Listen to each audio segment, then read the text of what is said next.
हम्म, तो देखो ये अपना रिंग थ्योरी यहाँ से स्टार्ट है मिड सेम 2 का। इसमें पहले हम पढ़ रहे हैं आइडियल रिंग क्या होती है। आइडियल रिंग जैसे कोई आई सबसेट है आर, कोई रिंग आर का एक आई सबसेट है, वो आइडियल रिंग कब कहलाएगा, आइडियल फॉर आर इफ़ पहली कंडीशन है कि वो सब ग्रुप होना चाहिए, उसका आर का सब ग्रुप होना चाहिए। सेकंड कंडीशन, अगर कोई आर स्मॉल आर हम इस रिंग में से आर में से लें और ए कोई भी एलिमेंट ए आई सेट में से ले तो A R should belongs to I और R A should belongs to I. ये दोनों कंडीशन होनी चाहिए, दोनों बिलोंग करने चाहिए, तब जाके हम क्या बोलेंगे कि वो जो आई है वो है आइडियल है for r, ideal of r. तो ये कुछ एग्जांपल दिया हुआ है, जैसे जेड का एक सबसेट हम ले रहे यू 2z टाइप का, तो वो एक आइडियल रिंग आइडियल होता है इस z के लिए, उसका ही यहाँ पे प्रूफ दिया है। जैसे u इसने लिया इस टाइप का, उसको बिलोंग करता हुआ दिखाया 2z में, सब ग्रुप तो ये है ही, डायरेक्ट पता चल रहा है 2z इज़ सब ग्रुप ऑफ z। ठीक है, इसकी सब ग्रुप की जितनी सारी प्रॉपर्टीज़ है वो सेटिस्फाई करता है। फिर सिर्फ हमें क्या चेक करना था, सेकंड वाली कंडीशन, उसके लिए चेक किया, दोनों इसमें बिलोंग कर रहे थे तो ये हो गया आइडियल। फिर सेकंड एग्जांपल दे रखा है, जैसे phi r to r dash जा रहा है, जिसमें आई हमने सेट लिया है वो सारे एक्स एलिमेंट्स जो किस पे मैप कर रहे हैं, आर डैश की आइडेंटिटी पे मैप कर रहे हैं। ठीक है, तो इसके लिए भी ये वाली कंडीशन ट्रू है। एक तो ये सबसेट तो है ही और सब ग्रुप तो है ही, और साथ में ये आइडियल भी है। इसका प्रूफ अर्लियर दिया हुआ है, मतलब पहले दे रखा है, ऐसा इसमें लिखा हुआ है। बस एक एग्जांपल के तौर पे याद रखो कि आई ऐसा दे दे ट्रू फॉल्स में तो हमें पता रहे। फिर आगे चलते ही ये वाला प्रूफ, अभी इसमें क्या बोल रहे हैं कि R is a ring, U be an ideal in R and ये जो सेट लिखा हुआ है ना आर बाय यू करके जो लिखा है, इसका मतलब होता है, देखो एक तो हमने याद हो तो राइट कॉसेट पढ़ा था ऐसा कुछ टाइप का, पर यहाँ पे बात हो रही है ऑल डिस्टिंक्ट लेफ्ट कॉसेट्स, किसके, यू के सारे लेफ्ट कॉसेट्स। लेफ्ट कॉसेट मतलब लेफ़्ट साइड से कुछ ऑपरेट करते हैं, जैसे यहाँ पे ए अगर हम आर में से ले रहे हैं तो ए को लेफ़्ट साइड में ऑपरेट करेंगे। ठीक है, तो हमें क्या दिखाना है, आर एक रिंग है ऐसा दिया हुआ है, U be an ideal in R, बोला गया है कि यू एक आइडियल रिंग है इन आर। ठीक है, एंड आर बाय यू क्या है, सब सेट है left cosets of U in R. ठीक, ऐसा कुछ रिप्रेजेंट करते हैं लेफ्ट कॉसेट को। फिर ये तो लेफ्ट कॉसेट की डेफिनेशन होगी। हमें क्या बोला है कि प्लस और डॉट ऑपरेशन जो है इसमें आर बाय यू में वो कुछ इस तरह से डिफाइंड है कि अगर ए प्लस यू और बी प्लस वी करके हमने यू करके हमने इसमें से बिलोंग करते हुए दो एलिमेंट लिए, मतलब इसके दो एलिमेंट लिए, उनका एडिशन कैसे करेंगे, देखो इसके एलिमेंट कैसे दिखेंगे, ऐसे दिखेंगे, A plus U B plus U, U पूरा सेट है, ये पूरा सेट की बात हो रही है, एक बड़ा सेट, इसके एलिमेंट्स कैसे दिखेंगे, u1 u2 ऐसे समझ लो, ऐसे कुछ दिखेंगे स्मॉल u1 u2 करके। ठीक है, तो इन दोनों के दो एलिमेंट्स का एडिशन कैसे डिफाइन कर रहे हैं हम, इन दोनों का एडिशन करेंगे तो किसके इक्वल आएगा, a और b प्लस हो जाएगा और u ऐसे साइड में आ जाएगा। फिर इसका मल्टीप्लिकेशन कैसे डिफाइन कर रहे हैं, a और b मल्टीप्लाई हो जाएंगे और u साइड में आ जाएगा। समझ में आया, एडिशन, और ये ऑलरेडी यहाँ तक दिया हुआ है सब कुछ, जितना दे रखा है सब कुछ दिया हुआ है। हमें प्रूफ क्या करना है, then R by U is a ring with respect to plus और डॉट मल्टीप्लिकेशन, इसको हमें रिंग प्रूफ करना है।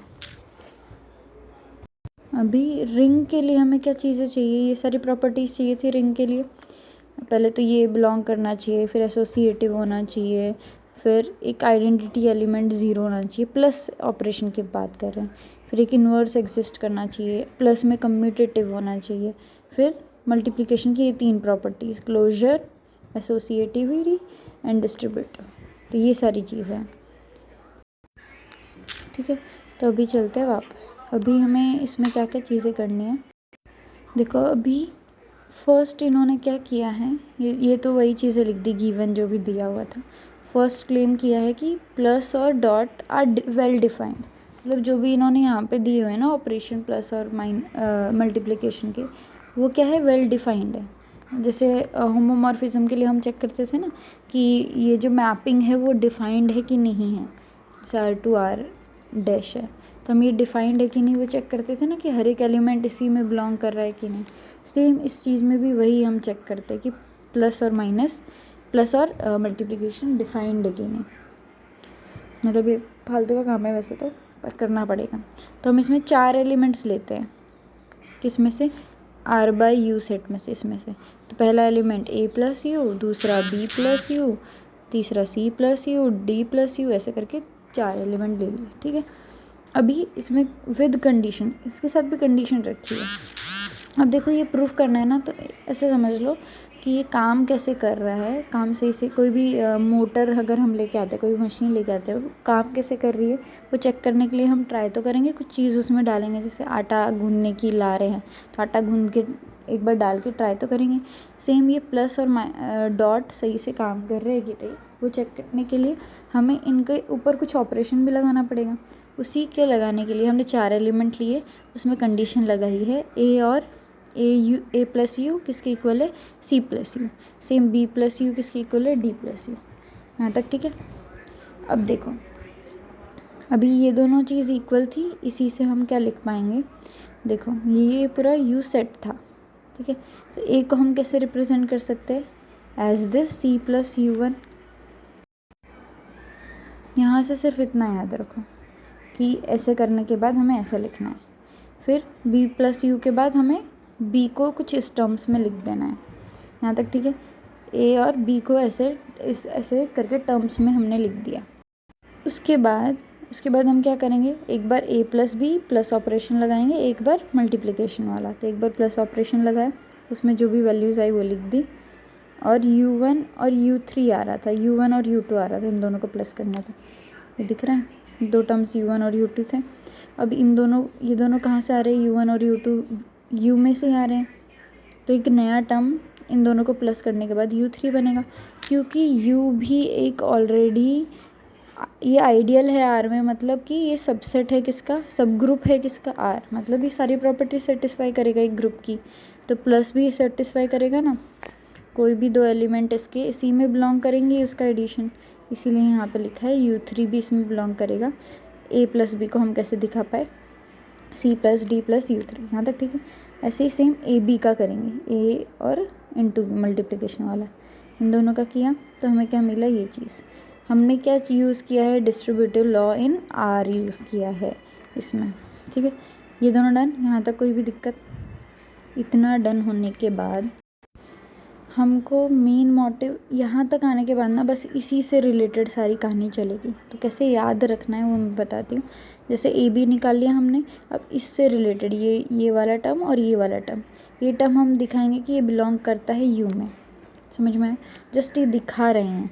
तो हमें पता है U1 इसमें बिलोंग करता है, D R में बिलोंग करता है, U is an ideal in R। इसका मतलब क्या, देखो आइडियल की डेफिनेशन ही यही थी कि अगर कोई एलिमेंट R में बिलोंग करता है और कोई एलिमेंट I में बिलोंग करता है, तो AR भी बिलोंग करेगा और RA भी। तो हमने सेम चीज़ इन दोनों के साथ की है, जस्ट कि U में दिखा पाएँ, हमने ये लिखा, और फिर U1 D इंटू D किस में बिलोंग करेगा, U में, ऐसा दिखा है। सेम फॉर दिस C और U2 के लिए, C R में कहीं बिलोंग करता है, U2 V में, तो ये दोनों भी बिलोंग करेंगे। यहाँ तक ठीक है। अभी आगे चलते थे, इसके बाद यहाँ पे सेम हमने U1 और U2 का भी दिखाया है, U1 U2 इसमें बिलोंग करते हैं। U1 ऑलरेडी, अगर देखो U सबसेट है R का, तो U के जितने भी एलिमेंट्स हैं वो R में भी बिलोंग करेंगे, इसलिए U1 बिलोंग करता है इसमें। तो हमने ये दोनों भी दिखा दिए। तो अब ये जो 3 टर्म्स हमने निकाले ना, अभी जो दिखाई U में, U एक सब ग्रुप है, तो ये एडिशन में ऐसा कुछ दिखा सकते हैं, ये U में बिलोंग करता है, ठीक है। अब ये जो जितने भी टर्म्स है उसको हमने किस में ले लिया, U4 में स्टोर कर लिया, ठीक है। हम ये क्या कर रहे हैं, ये जो AB की वैल्यू है ना इधर, ये जो AB की वैल्यू है उसको ही बना रहे हैं। 3 टर्म्स तो हमने पकड़ लिए, आखिरी के 3, सिर्फ CD बचा था, इसको U4 में डाला और AB = CD + U4 करके लिख दिया। यहाँ तक ठीक है। समझ में आया यहाँ तक? अभी देखो, कंसिडर दिस। अभी हमें क्या दिखाना है कि ये प्लस ऑपरेशन सही है कि नहीं है। तो यहाँ से हम ए प्लस यू और बी प्लस वी को पकड़ के चलेंगे, उन दोनों का एडिशन प्लस करके दिखाएंगे।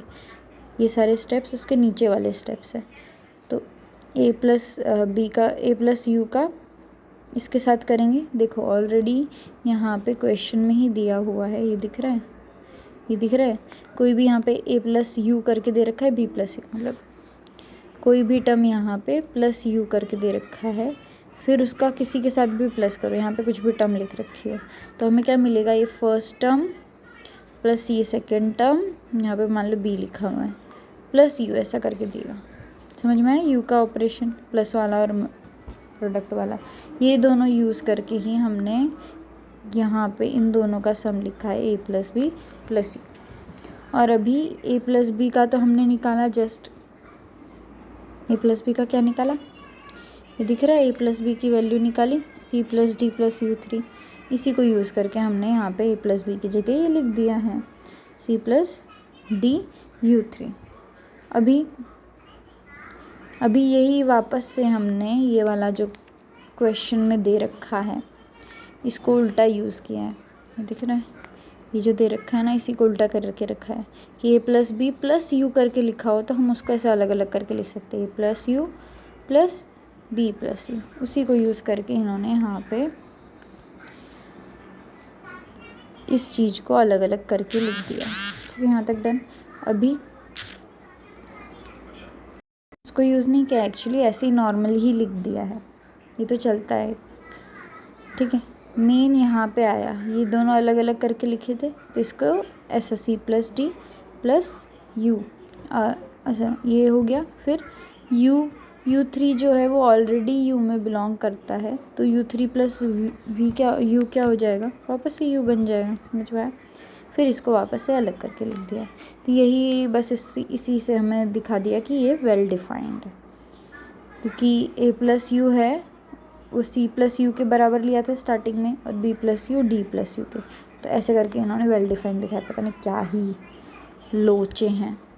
फिर मल्टीप्लिकेशन का भी सेम किया है, ये दिख रहा है, इसकी जगह ये वाला जो क्वेश्चन में दे रखा है ना ऑलरेडी फार्मूला, वो यूज़ किया। फिर ए प्लस बी की वैल्यू जो हमने निकाली, ए इंटू बी की वैल्यू जो निकाली वो पुट की। फिर इसी चीज़ को यू प्लस वी को यू 4 को इसके साथ प्लस करके इक्वल टू यू दिखा दिया। तो ये वेल डिफाइंड कुछ इस तरीके से दिखाया है इन्होंने। फिर आते हैं कम्यूटेटिव ग्रुप। अभी देखो हमें कौन कौन सी दिखानी है, अभी तो वेल डिफाइंड ही दिखाया है।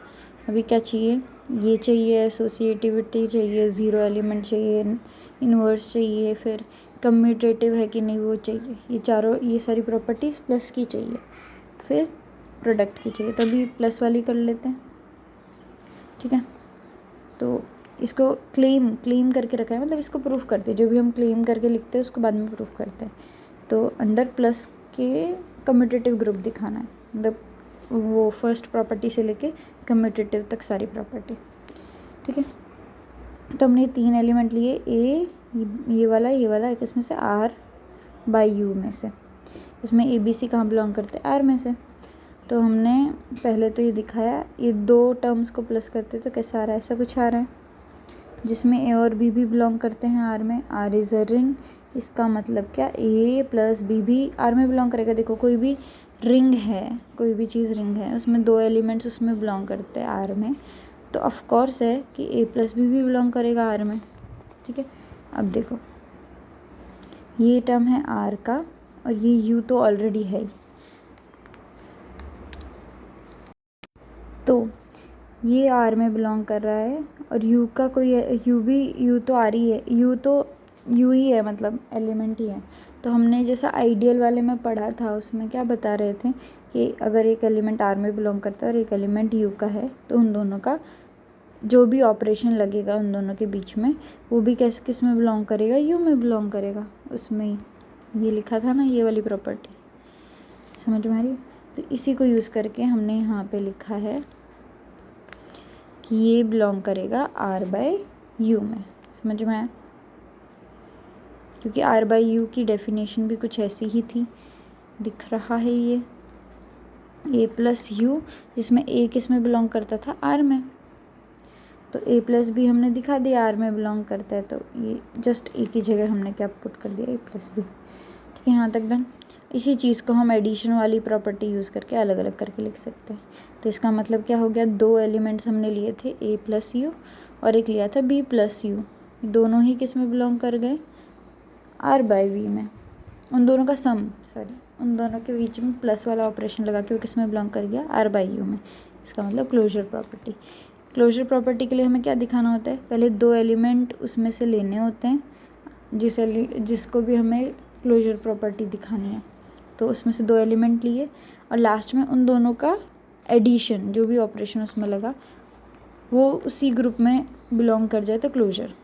फिर एसोसिएटिव के लिए ये 2 एलिमेंट को इससे प्लस किया, फिर वो लास्ट में क्या दिखा दिया, ऐसा, समझ में, ये एसोसिएटिव। फिर 0 is the 0 element in R, 0 को ऐसा कुछ लिखेंगे, u equal to 0 plus U, जो कि आर बाई वी में बिलोंग करता है। फिर इसी को ये 0 एलिमेंट वाला हो गया। ठीक है, यहाँ तक डन। फिर आता है इन्वर्स एलिमेंट। इन्वर्स एलिमेंट में अगर ए बिलोंग करता है आर में तो माइनस ए भी बिलोंग करेगा। तो उसी चीज़ को दिखाते हुए यहाँ पे एक एलिमेंट ऐसा लिया है आर बाई यू में से जो कि इन्वर्स है। इसका और इसका दोनों का एडिशन करेंगे तो हमें क्या मिलेगा, 0 वाला एलिमेंट मिलेगा, 0। ठीक है, तो यहाँ पे हमने इन्वर्स वाला दिखा दिया, एडिटिव इन्वर्स। फिर आते इधर ये कम्यूटेटिव दिखाया है। ठीक है, फिर इधर R by V is a ring. अभी देखिए यहाँ तक तो हमने प्लस ऑपरेशन दिखाया था, मल्टीप्लिकेशन वाले ऑपरेशन की भी बात करनी है। तो 2 एलिमेंट लिए, उन दोनों एलिमेंट का प्रोडक्ट लिया, उसको हमें क्या दिखाया है कि दोनों एलिमेंट का प्रोडक्ट भी किस में बिलोंग करता है, आर बाई यू में। सेम उसी तरीके से फिर एसोसिएटिविटी दिखा दिया, फिर यहाँ पर डिस्ट्रीब्यूटिव दिखा दिया, ऐसे करके प्रूफ डन। फिर अभी यहाँ पे कुछ कुछ लिखा हुआ है वो एक बार पढ़ लो। R be a ring, U be an ideal in R. अगर आर एक रिंग है ऐसा दिया हुआ है, ठीक है, और यू उसमें आइडियल है ऐसा दिया है, तो अगर आर जो रिंग आर है ना वो कम्यूटेटिव रिंग है तो आर बाई वी भी, आर बाई यू भी एक कम्यूटेटिव रिंग होगी। समझ में आया? आइडियल होना मतलब हर चीज़ कॉपी कर रहा है ये। R has a unit element 1, R में अगर यूनिट एलिमेंट है 1 यूनिट एलिमेंट मतलब उसके ए डॉट बी करे तो क्या आएगा, 1, ऐसा। समझ में आया? मतलब उसका यूनिट एलिमेंट 1 मतलब उसका ए, अगर बी इसका इन्वर्स है, समझ रहे हो ना यार, ए डॉट 1 इक्वल टू ए मिल जाए, छोड़ो। तो मल्टीप्लाई करने पे ये कौन सा, ये एलिमेंट हो गया ना यूनिट एलिमेंट, वापस से वही, ये ऐसा नहीं करते थे ए स्टार ई इक्वल टू ए, तो ई क्या हो जाता था, आइडेंटिटी एलिमेंट, वही बात हो रही है। तो इसका भी आइडेंटिटी यूनिट एलिमेंट 1 होगा। तो ये 2 प्रॉपर्टीज़ ऐसी थी, बता दी मैंने। Bye bye.